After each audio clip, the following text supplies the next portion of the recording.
August 19th, 1942. Dense jungle near Taivu Point, Guadalcanal.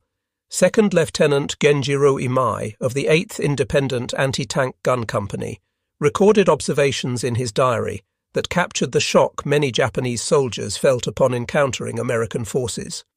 Through the thick canopy of palm trees and strangling vines, Imai and 916 other soldiers of Colonel Kiyonao Ichiki's detachment had just landed from destroyers, completing a nighttime insertion that Japanese command believed would be the first step toward recapturing Henderson Field. They had been told the Americans numbered perhaps 2,000 men, poorly trained, easily frightened, soft from lives of luxury. Colonel Ichiki himself had dismissed warnings to wait for reinforcements. "These are Americans," he told his officers. "We will sweep them into the sea before sunrise." What none of these battle-hardened veterans of China and Southeast Asia knew was that they were about to encounter something unprecedented in the annals of the Imperial Japanese Army. Not merely defeat, which was itself unthinkable for soldiers who had known nothing but victory since 1937, but a systematic demolition of every tactical assumption, every strategic concept, every ideological certainty that defined the Japanese way of war. The jungle itself would become an American weapon. The darkness that Japanese forces had owned since the beginning of the war would betray them. And the overwhelming superiority in equipment, coordination, and sheer destructive capability would shatter the myth of Japanese invincibility in close combat. The transformation had begun 2 weeks earlier, on August 7th, when 11,000 United States Marines of the 1st Marine Division stormed ashore at Lunga Point. General Alexander Vandergrift's Leathernecks were executing Operation Watchtower, the first American offensive operation of the Pacific War. Their objective seemed straightforward on paper. Seize the nearly completed Japanese airfield. Establish a defensive perimeter. Hold the position until relieved. In reality, they were about to fight the longest, most brutal campaign in Marine Corps history up to that point, in an environment that would test human endurance to its absolute limits. The island itself was a vision of tropical hell. Guadalcanal stretched 90 miles long and 25 miles wide, its interior dominated by mountains reaching 8,000 feet into perpetual clouds. The coastal plain where Henderson Field sat was a strip of kunai grass, swamp, and jungle, so thick that visibility dropped to mere feet. The heat was suffocating, humidity never dropping below 90%. Mosquitoes swarmed in clouds so dense that men inhaled them. The rivers and streams that looked clear and inviting on reconnaissance photographs teemed with parasites and disease. Malaria, dengue fever, dysentery, and tropical ulcers would eventually disable more men than enemy action. But on that first morning, the Marines found the airfield almost undefended.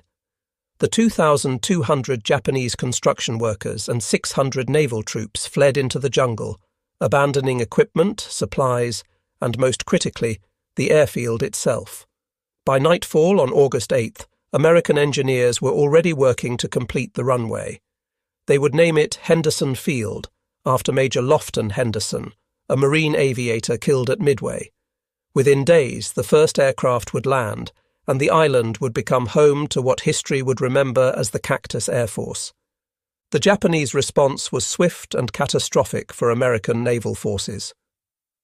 On the night of August 9th, Vice Admiral Gunichi Mikawa led 7 cruisers and 1 destroyer through the darkness in a brilliant surprise attack.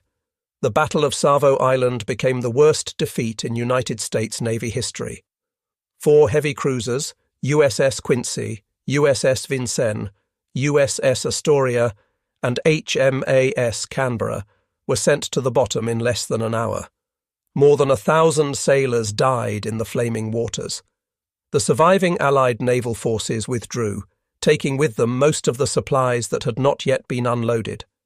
The Marines were stranded, cut off, facing a reinforced enemy with barely half their equipment and food. What the Japanese High Command failed to grasp in those early August days was that Henderson Field had become the key to everything. Control of the airfield meant control of the surrounding seas during daylight hours. Aircraft operating from Henderson could strike any Japanese ship within 200 miles. This single fact would dictate the entire nature of the campaign. The Japanese could own the night, sending in troops and supplies aboard fast destroyers in runs that became known as the Tokyo Express. But when dawn broke, American aircraft ruled the skies. The strategic situation demanded that Japan retake Henderson Field immediately, before the Americans could fortify their position. Imperial General Headquarters assigned the task to Lieutenant General Harukichi Hyakutake's 17th Army, based at Rabaul. Hyakutake had only limited forces available. The 35th Infantry Brigade under Major General Kiyotake Kawaguchi was at Palau. The 4th Infantry Regiment was in the Philippines. The closest unit was Colonel Ichiki's 28th Infantry Regiment, which had been stationed near Guam, originally intended for the Midway operation that had been cancelled after the naval disaster in June. Colonel Kiyonao Ichiki was an infantry school instructor with a reputation as a first-rate tactician. He was also known for being impulsive and having supreme confidence in Japanese fighting spirit over American material. Before departing Truk for Guadalcanal, Ichiki received clear orders to wait for the rest of his regiment before attempting to retake the airfield. But Ichiki had very little respect for American soldiers. He had studied reports from China, from the Philippines, from everywhere Japanese forces had encountered Western troops. They lacked discipline. They broke under pressure. They could not match Japanese warriors in close combat. On the night of August 18th, 6 destroyers delivered 917 men of Ichiki's first element to Taivu Point, 15 miles east of the American perimeter. The landing went smoothly, undetected by American forces. Ichiki immediately sent out reconnaissance patrols to assess enemy strength and defensive positions. It was a routine tactical decision that would prove fatal. On August 19th, a patrol from Company A, 1st Battalion, 1st Marines, under Captain Charles Brush, was moving along the coastal track toward Coley Point when they spotted Japanese soldiers. The two forces collided in a brief, vicious firefight. The Marines killed 31 Japanese soldiers and captured documents that revealed the presence of a significant enemy force in the area. More importantly, the captured papers showed that the Japanese severely underestimated American strength. Captain Brush raced back to the perimeter with his intelligence haul. General Vandergrift immediately understood what was coming. A Japanese attack. Soon. Probably from the east. He ordered Colonel Clifton Cates to strengthen defences along the sandbar at the mouth of what Marines called the Tenaru River. It was actually the Ilu River, but the misidentification would stick in all subsequent accounts. Cates deployed Lieutenant Colonel Leonard Cresswell's 2nd Battalion, 1st Marines along the riverbank, with machine guns positioned to create interlocking fields of fire across the sandbar. What happened next would become one of the most one-sided battles in Marine Corps history. Colonel Ichiki, rather than waiting for intelligence from his lost patrol or for reinforcements, decided to attack immediately. On the night of August 20th into the early morning of August 21st, he ordered a frontal assault directly across the sandbar. Japanese doctrine emphasized the superiority of spiritual power and aggressive night attacks to overcome enemy firepower. Ichiki believed his veterans could break through American defenses through sheer audacity and close quarters fighting where Japanese soldiers excelled with bayonets and grenades. Just after midnight, Solomon Islands scout Jacob Vuza, who had escaped Japanese captors after hours of torture, stumbled into Marine lines with a warning. The Japanese were coming. Minutes later, the attack began. Hundreds of Japanese soldiers charged across the sandbar, screaming battle cries, firing rifles, hurling grenades. They ran directly into a killing zone the Marines had prepared with methodical precision. The M1917A1 Browning water-cooled machine guns opened fire. These weapons, perfected during World War I, were the unsung heroes of Marine firepower. Each gun could sustain 600 rounds per minute indefinitely as long as the water jacket stayed filled. The Marines had positioned them in mutually supporting positions so that no area of the sandbar remained uncovered. Japanese soldiers fell in waves as the heavy .30 caliber rounds tore through flesh and bone. Those who made it across the sandbar encountered 37mm anti-tank guns loaded with canister rounds, essentially giant shotgun shells that turned men into shredded meat. The attack continued for hours. Wave after wave of Japanese soldiers charged into the machine gun fire. Some made it to the Marine positions and engaged in hand-to-hand combat. Marines fought with rifles, knives, fists, anything available. But the defensive preparations held. The interlocking fields of fire prevented any Japanese breakthrough. As dawn approached, Colonel Ichiki's attack had completely stalled. More than 800 of his men lay dead or dying on the sandbar and in the shallow water. Daybreak brought no relief for the surviving Japanese. General Vandergrift ordered a counterattack using elements of the 1st Battalion, 1st Marines. 5 M3 Stuart light tanks crossed the sandbar and began systematically hunting down Japanese soldiers who had taken cover in the coconut groves.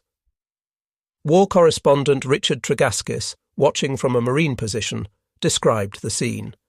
It was fascinating to see them bustling amongst the trees, pivoting, turning, spitting sheets of yellow flame. We had not realized there were so many Japanese in the grove. Group after group were flushed out and shot down by the tank's canister shells. By midday on August 21st, the Battle of the Tenaru was over. Of the 917 Japanese soldiers who had landed at Taivu Point, approximately 800 were dead. Approximately 128 survivors, mostly from support units that had remained near the landing site, melted into the jungle. They would send a radio message to the 17th Army headquarters reporting the disaster. Among the dead was Colonel Ichiki himself, though accounts differ on how he died. The official Japanese version claimed he burned his regimental colours and committed ritual suicide. Some witnesses insisted he died leading a final charge. Marine casualties were approximately 40 killed and wounded. The psychological impact on surviving Japanese soldiers was devastating. Captured documents and post-war accounts revealed the shock of learning that an entire regiment had been annihilated in a single night. The Americans had not fought the way Japanese doctrine predicted. They did not panic under night attack. They did not break when charged by screaming warriors. Instead, they had waited in prepared positions, allowed the Japanese to enter killing zones, and systematically destroyed them with concentrated firepower. The most devastating revelation came from examining captured equipment and assessing the battlefield. The Americans possessed a level of material wealth that Japanese intelligence had completely failed to comprehend. The Browning machine guns never jammed, never overheated beyond their designed capacity, never failed from poor maintenance or inadequate spare parts. Every Marine seemed to carry more ammunition than an entire Japanese squad. The artillery support that Marines could call upon exceeded anything the Japanese could deploy, and the coordination between infantry, artillery, and even naval gunfire from ships offshore represented an integrated system of destruction that Japanese forces had never encountered. Within days of the Tenaru disaster, more Japanese forces were already en route to Guadalcanal. Admiral Isoroku Yamamoto organized a massive naval operation to support the next attempt to retake Henderson Field. 3 slow transport ships departed Truk on August 16th, carrying the remaining 1,400 soldiers from Ichiki's regiment, plus 500 naval marines. After the naval battle of the Eastern Solomons resulted in heavy damage to one of the transports, Japanese command decided to abandon slow transport ships entirely. Instead, they would use destroyers for what became known as the Tokyo Express runs. Between August 29th and September 4th, various destroyers and light cruisers delivered almost 5,000 troops of Major General Kawaguchi's 35th Infantry Brigade to Taivu Point. The Tokyo Express worked brilliantly as a method of moving men. Destroyers could make the round trip from the Shortland Islands to Guadalcanal in a single night, minimizing exposure to American air attack. But the method had a critical weakness. Heavy equipment could not be transported this way. Artillery pieces, tanks, trucks, and most importantly, adequate food and ammunition had to be left behind. This logistical reality would ultimately doom every Japanese offensive on Guadalcanal. Soldiers arrived with only what they could carry. They depended on local foraging and whatever supplies could be infiltrated through American lines. As the campaign wore on, Japanese troops would find themselves fighting not just against American firepower, but against starvation itself. General Kawaguchi set September 12th as the date for his assault on Henderson Field. His plan called for a three-pronged attack. One force would strike from the west along the coastal area.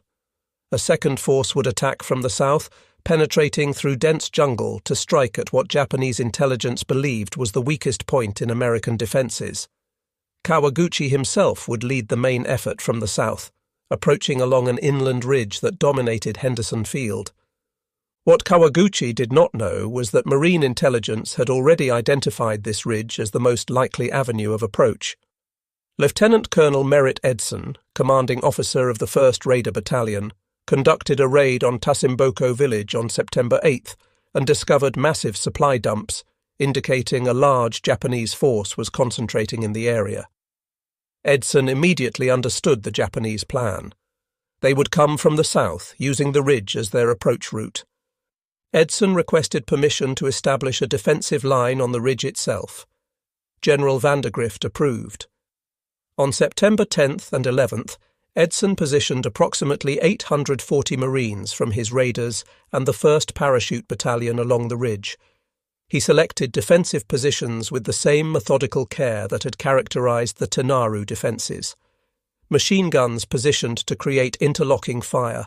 Mortar crews registered on likely approach routes. Artillery from the 11th Marines plotted defensive fire missions.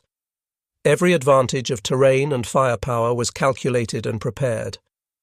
The ridge itself was a narrow coral spine, approximately 1,000 metres long, consisting of 3 distinct hills covered with kunai grass and scattered trees. Deep ravines bordered both sides, heavily wooded and in some places impenetrable. It was the perfect terrain for a night attack by infiltrating infantry. It was also, if properly defended, a killing ground. On the night of September 12th, Kawaguchi's forces began their assault. Unlike Ichiki's frontal charge, this was a more sophisticated attack. Japanese infantry infiltrated through the ravines on both sides of the ridge, attempting to envelop American positions. Small units probed for weak points. When they found them, larger forces concentrated for breakthrough attempts.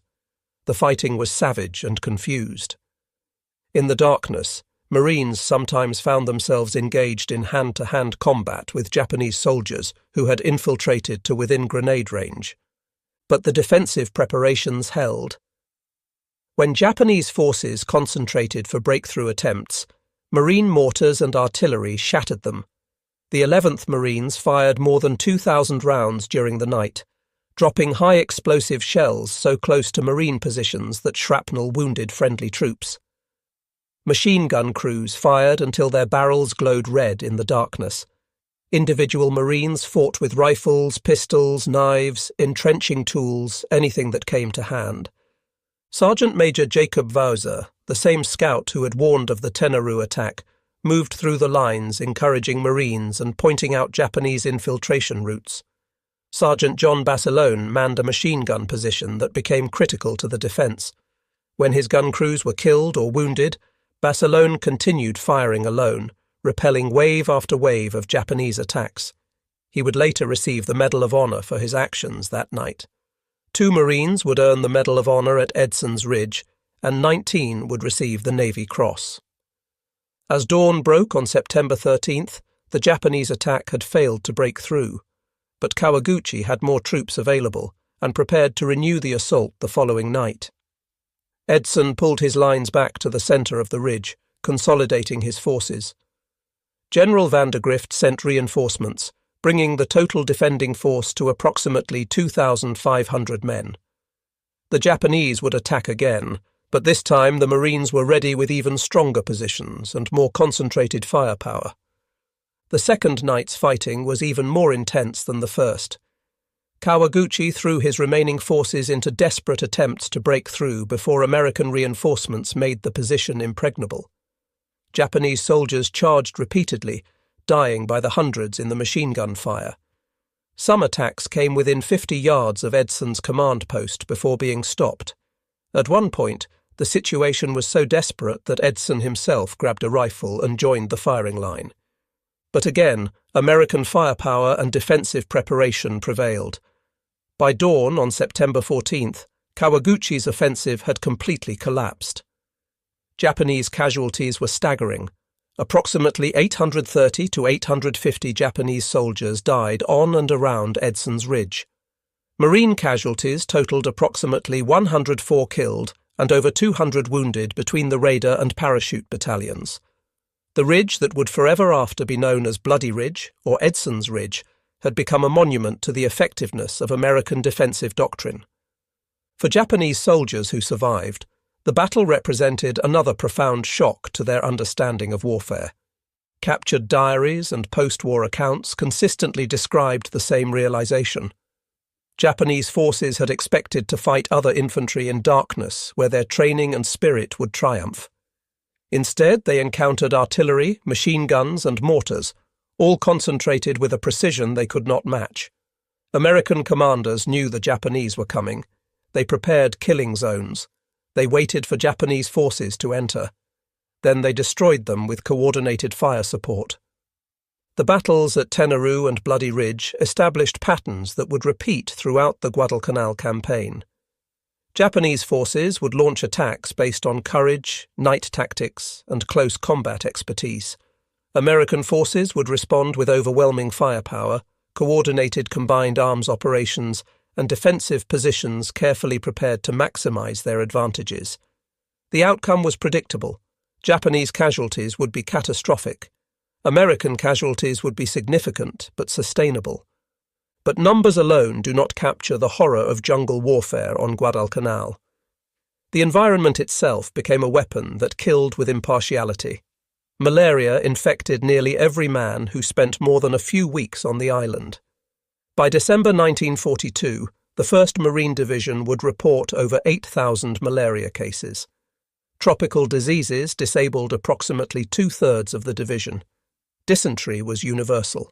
Men suffered from fungal infections that ate through skin. Jungle rot caused open sores that never healed in the humid heat. Dental problems with no treatment led to abscessed teeth and systemic infections. The Japanese suffered even worse.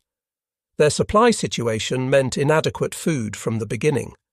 Soldiers were supposed to receive field rations, but the Tokyo Express could rarely deliver enough. Men subsisted on whatever they could forage, supplemented by occasional rice deliveries that had to be stretched impossibly thin. Starvation became a constant companion. Medical supplies were almost non-existent. Quinine for malaria prevention ran out quickly and was never adequately resupplied. Wounded soldiers often died from infections that would have been easily treatable with proper medicine. Japanese documents captured later in the campaign painted a horrifying picture of conditions. A medical officer's report from late October noted that more than 60% of the 17th Army's forces on Guadalcanal were incapacitated by disease or malnutrition. Combat effectiveness had dropped to perhaps 30% of authorized strength. Soldiers were dying at a rate of 50 per day, most from starvation and disease rather than combat wounds.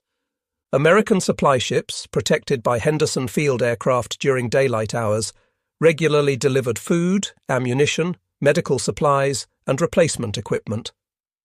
Shortages occurred, particularly in August and early September, when naval defeats left the Marines temporarily cut off, but these were temporary. By October, the flow of supplies had become reliable. Marines ate canned rations that, while not appetizing, provided adequate calories and nutrition. Ammunition was plentiful enough that machine gunners could fire until their barrels wore out, then request replacements. Medical care included field hospitals with surgical capabilities, plasma for blood transfusions, sulfur drugs for infection, and eventual evacuation of serious cases to rear area hospitals. Japanese logistics consisted of whatever could be carried on destroyer decks or infiltrated through American lines. Soldiers learned to make a single rice ball last an entire day. Ammunition was conserved to the point that orders often restricted fire to only when absolutely necessary. Medical care meant a bandage if you were lucky, amputation without anesthesia if you were unlucky, or death if your wound became infected.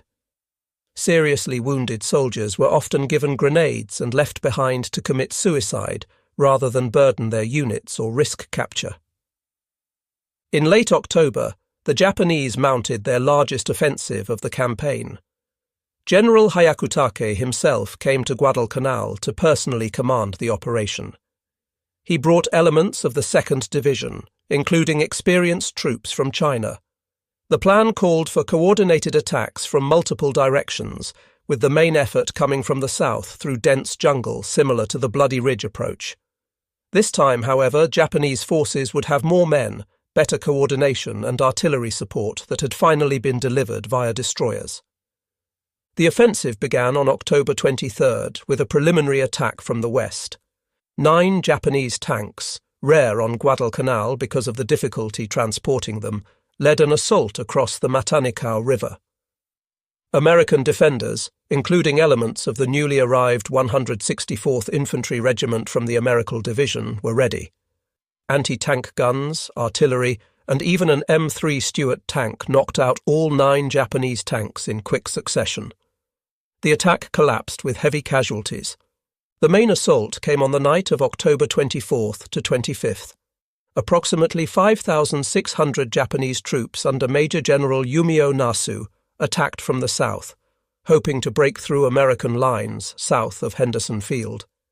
They faced the 1st Battalion, 7th Marines under Lieutenant Colonel Louis Chesty Puller, reinforced by elements of the 164th Infantry Regiment. The fighting that night became legendary in Marine Corps history. Japanese attacks came in waves throughout the night. Individual breakthroughs were sealed by immediate counterattacks. Machine gunners fired until their weapons failed, then grabbed rifles and continued fighting. Artillery from the 11th Marines fired danger-close missions that landed within yards of Marine positions. Offshore, the battleship USS Washington stood by, ready to provide naval gunfire support if called upon. At one critical moment, only a single Marine battalion stood between Japanese forces and Henderson Field. But they did not break.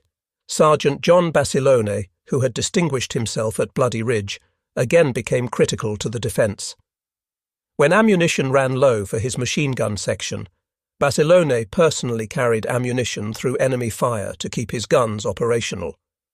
He repaired damaged machine guns under fire. When one gun position was overrun, he grabbed a .45 pistol and led a counterattack that restored the line. By dawn on October 25th, the Japanese offensive had failed. General Nasu was dead, killed by machine gun fire during one of the night attacks. More than 2,000 Japanese soldiers died in the attempt to break through. American casualties were several hundred killed and wounded, severe but sustainable. October 1942 also saw major naval engagements that decisively shifted the balance of power around Guadalcanal. The Naval Battle of Guadalcanal, fought over 4 days from November 12th through 15th, saw some of the most intense surface combat in naval history. In a confused nighttime melee on November 13th, American cruisers and destroyers engaged a Japanese bombardment force that included the battleships Hiei and Kirishima. Rear Admiral Daniel Callahan and Rear Admiral Norman Scott, the only 2 American flag officers killed in World War II surface engagements, died in the fighting. The Americans lost 2 light cruisers and 4 destroyers. 3 more destroyers were damaged. But the Japanese lost the battleship Hiei, disabled in the night action and sunk by aircraft the following day. More importantly, the bombardment mission failed. Henderson Field remained operational. On the night of November 14th to 15th, the battleship Kirishima attempted another bombardment, but was intercepted by the USS Washington and USS South Dakota. In a devastating display of American radar-directed gunnery, Washington put 9 16-inch shells into Kirishima, at ranges where Japanese lookouts could barely see their target. Kirishima sank with heavy loss of life. Perhaps most significantly, American aircraft and surface ships destroyed a Japanese convoy attempting to land the 38th Division with heavy equipment. Of 11 transport ships, only 4 reached Guadalcanal, and these were destroyed by aircraft and artillery before they could fully unload. Japanese casualties from the convoy exceeded 5,000 men. This was the last serious attempt to reinforce Guadalcanal with a large, properly equipped ground force. For Japanese troops already on the island, November marked the beginning of the end. They had expected reinforcement and resupply. Instead, they learned that the naval battles had failed, that the convoys were destroyed, that no more help was coming. Rations were reduced again.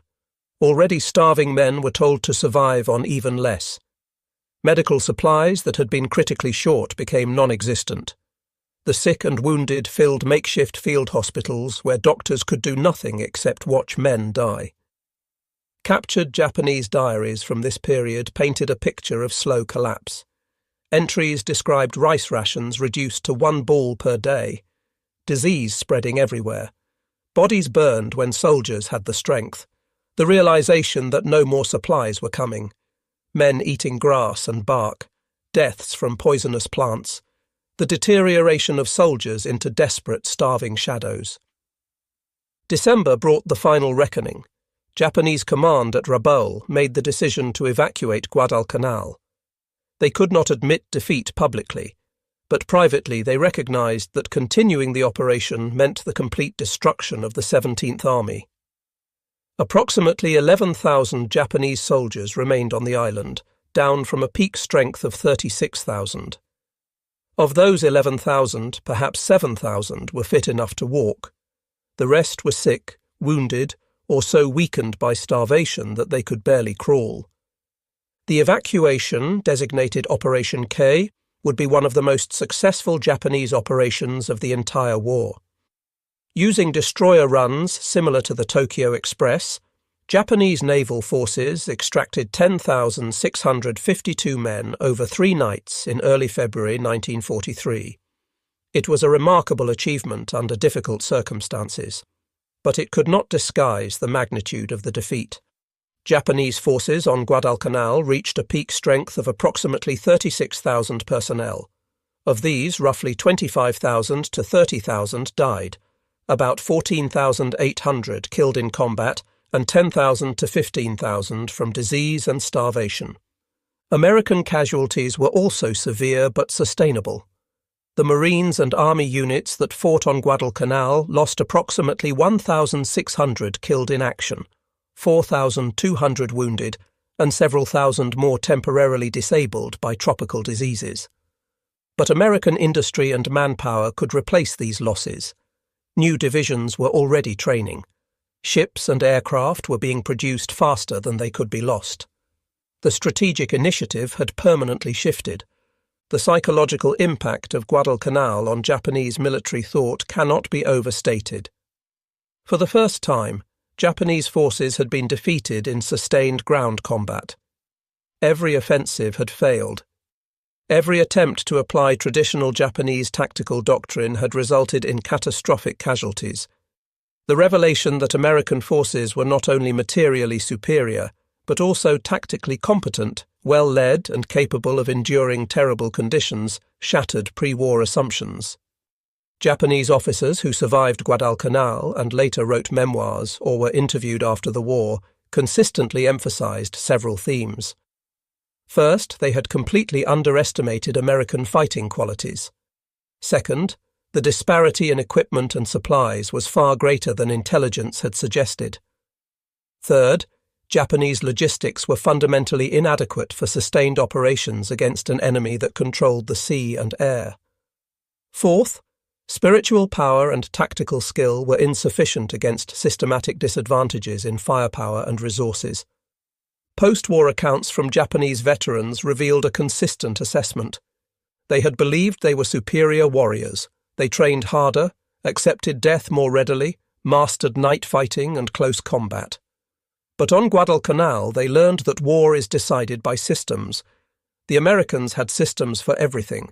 Systems for supply, for medical care, for artillery support, for air coordination. Every system functioned. Japanese systems failed because they were never built properly in the first place. Japanese veterans who survived the campaign and were later interviewed provided detailed accounts that contradicted official Japanese explanations for defeat. They acknowledged that American forces fought superbly at night when defending prepared positions. They admitted Americans endured malaria, dysentery, and terrible conditions while maintaining combat effectiveness because logistics supported them. They recognized that American firepower was overwhelming, coordinated, and precisely delivered. A single American battalion had more effective firepower than an entire Japanese regiment. The technical aspects of American superiority were significant. Japanese forces on Guadalcanal fought with Arisaka rifles, bolt-action weapons requiring manual cycling between shots. American Marines initially carried M1903 Springfield rifles, also bolt-action, but supplemented by the M1 Garand semi-automatic rifle as these became available. The Garand's 8-round capacity and semi-automatic operation provided advantages in firefights. Machine guns told an even starker story. The American M1917A1 Browning was water-cooled and could sustain fire indefinitely as long as water and ammunition were available. Japanese machine guns, primarily the Type 96 and Type 99, were lighter and more portable, but lacked sustained fire capability. In defensive positions, this difference was decisive. Artillery superiority was perhaps most significant. The 11th Marines operated M1A1 pack howitzers that could be broken down and transported through jungle terrain. These 75mm weapons provided responsive, accurate fire support. Forward observers with infantry units could call for fire missions and receive rounds within minutes. Japanese artillery on Guadalcanal was limited, difficult to move through jungle, and chronically short of ammunition. Naval gunfire added another dimension that Japanese forces could not match. Destroyers and cruisers offshore could deliver bombardments on Japanese positions, or provide responsive fire support for Marine ground units. Radio communication between shore-based observers and naval ships allowed precise targeting. Air power became increasingly dominant as the campaign progressed. The Cactus Air Force, operating from Henderson Field under terrible conditions, gradually established air superiority over Guadalcanal. Marine and Army Air Force pilots flying F-4F Wildcats, P-39 Airacobras, and P-40 Warhawks intercepted Japanese bomber raids. SBD Dauntless dive bombers struck Japanese positions, supply ships, and troop concentrations. Japanese air forces from Rabaul had to fly at the extreme limits of their range, giving them minimal time over target. The final American ground offensive in January 1943 demonstrated how completely the balance had shifted. Major General Alexander Patch's 14th Corps, now including both Marine and Army divisions, launched coordinated attacks that systematically reduced the remaining Japanese positions. The offensive had overwhelming support from artillery, air power, and naval gunfire. Japanese resistance, while determined, was hampered by starvation, disease, and ammunition shortages. On February 9, 1943, American patrols discovered that Japanese forces had evacuated. General Patch sent his famous message to Admiral Halsey. Tokyo Express no longer has terminus on Guadalcanal. The campaign was over. 6 months of fighting had resulted in the first major American ground victory against Japan. More importantly, it established patterns and revealed truths that would shape the rest of the Pacific War. The lessons Japanese survivors took from Guadalcanal were devastating to pre-war military doctrine. The myth of Japanese warrior superiority had been shattered. Individual courage and tactical skill were inadequate against systematic disadvantages. Night attacks and close combat, the hallmarks of Japanese tactical success in China, failed against American defensive positions. Supply and logistics were not secondary concerns, but fundamental requirements for sustained combat. Air and naval superiority determined outcomes on land. These lessons, learned in blood and starvation on Guadalcanal, should have fundamentally reformed Japanese military thinking. Some officers recognized the implications. Colonel Masanobu Tsuji, a staff officer who visited Guadalcanal during the campaign, wrote afterward that Japan needed to completely reassess its strategy. The Americans, he observed, were fighting an industrial war where material production determined outcomes. Japan could not win an industrial war against American productive capacity. But Japanese military culture, built on generations of tradition and recent victories, could not easily accept such fundamental revision. The official explanation for Guadalcanal blamed inadequate supplies, naval defeats, and the unexpected strength of American defences. It did not acknowledge that Japanese tactical doctrine itself was flawed, that the entire conception of warfare that had served Japan well against China was obsolete against a modern industrial opponent. Those Japanese soldiers who survived Guadalcanal and were later captured, or who survived the war, became witnesses to a transformation they never expected. They had entered the campaign as confident warriors of an invincible empire. They left as starving, disease-ridden survivors of a catastrophic defeat. Many later described Guadalcanal as the moment they first understood that Japan would lose the war. Post-war testimonies from Japanese veterans captured this psychological transformation. They acknowledged learning truths that leaders had hidden. The Americans were not weak but overwhelmingly strong, not just in weapons, but in organization, logistics, leadership, and the ability to sustain combat operations. Japanese forces fought with courage and skill. It did not matter. American forces fought with systems and resources Japanese forces could not match. The American perspective on Guadalcanal emphasized different lessons. For Marines and soldiers who fought there, the campaign proved that American forces could match Japanese troops in the brutality of jungle combat. The mythology of Japanese invincibility was destroyed. American defensive doctrine worked. Combined arms coordination was effective. Individual American soldiers, properly trained and equipped, were more than capable of defeating Japanese forces. But Americans also learned respect for Japanese soldiers as tough, determined, skilled adversaries who would fight to the death rather than surrender. The willingness of Japanese forces to continue attacking in the face of hopeless odds, to endure starvation rather than give up, to die rather than retreat, made a profound impression. The contrast between the two sides' approaches to prisoner welfare and surrender illustrated fundamental cultural differences. American forces made efforts to encourage Japanese surrender, dropping leaflets, broadcasting radio messages, offering medical care and food to prisoners. These efforts had minimal success. Of approximately 36,000 Japanese troops who served on Guadalcanal, fewer than 1,000 were captured alive, and most of those were too sick or wounded to resist. The strategic implications of Guadalcanal extended far beyond the island itself. Japan's failure to retake Henderson Field and the eventual evacuation demonstrated that the Japanese defensive perimeter could be penetrated. Allied strategy shifted from defensive operations to offensive campaigns. The industrial and material advantages that America possessed could be translated into military victory if applied systematically. For Japan, Guadalcanal marked the beginning of the end. The loss of experienced troops, pilots, and ships could not be replaced at anything approaching the rate America was producing new forces. The decision to evacuate admitted, however quietly, that Japan could not sustain attritional warfare against American industrial might.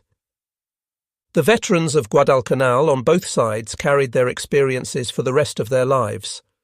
American Marines and soldiers who survived the campaign became cadres for new units, passing along hard-won lessons about jungle warfare, defensive tactics, and combined arms coordination. The 1st Marine Division, pulled off Guadalcanal in December 1942, required months of rest and rehabilitation before returning to combat. Japanese survivors faced an even grimmer future. Those evacuated during Operation K were dispersed to other units throughout the Pacific, carrying with them the psychological burden of defeat and the knowledge that American forces were far more formidable than pre-war propaganda had suggested. Many would die in subsequent battles as Japan's strategic position continued to deteriorate.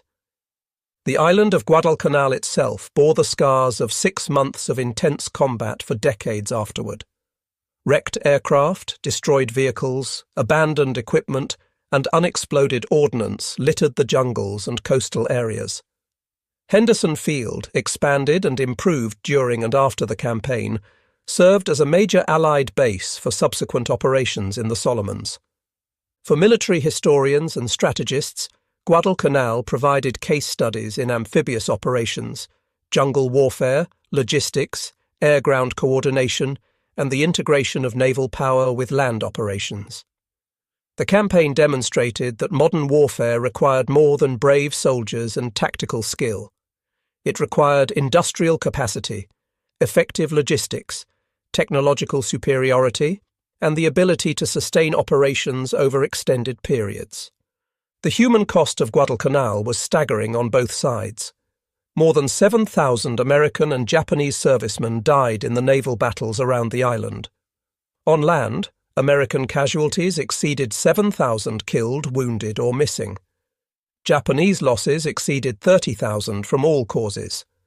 Thousands more on both sides suffered from diseases and conditions that would affect their health for the rest of their lives.